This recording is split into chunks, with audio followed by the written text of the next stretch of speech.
Donc les Français pourraient déployer une force de réaction rapide, hein, assez rapidement. Alors le rapidement pourrait être l'ordre de quelques semaines. Hein, mais alors, évidemment, la difficulté serait qu'au même moment, si c'était à l'été 2024, au même moment, il y a les Jeux Olympiques, il y a le 6 juin, et ces actions nécessitent beaucoup de militaires également. Donc, mais bon, c'est là tout l'art de planification de nos officiers d'état-major. Maintenant, on est à court terme, on parle même d'été 2024. On peut regarder ensemble la deuxième hypothèse majeure envisagée si des troupes occidentales au sol étaient envoyées. Ce serait des troupes massées à la frontière avec la Biélorussie. Encore une fois, quel est l'intérêt de situer des troupes à ce niveau-là ? Il y a un double intérêt. D'abord, de dissuader la Biélorussie de prêter main forte aux Russes, hein, sous peine de se retrouver elle aussi menacée du feu français, du feu.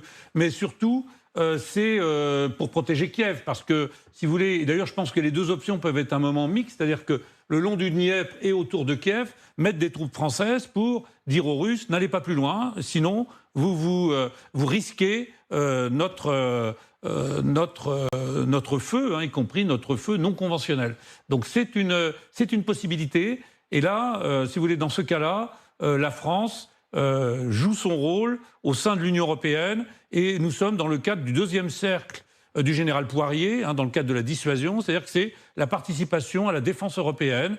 Mais à l'époque du général Poirier, c'était contre une attaque soviétique qui venait évidemment de l'Allemagne de l'Est, de la Tchécoslovaquie, et qui était, comme le disait le général de Gaulle, à 2 étapes du Tour de France de la frontière française. Donc là, il ne s'agit plus de protéger nos frontières, mais bien de protéger nos intérêts, de protéger aussi l'Union européenne et l'Ukraine, dont on a dit qu'elle serait future membre de l'Union européenne et de l'OTAN. Donc c'est de montrer concrètement la solidarité de l'armée française et de la France avec l'Ukraine. Si on met les deux cartes en parallèle, puisque vous nous dites qu'on peut très bien en même temps masser des troupes à la frontière avec la Biélorussie et en même temps le long du Dniepr, combien d'hommes il faudrait pour que ces opérations simultanées aient un sens ?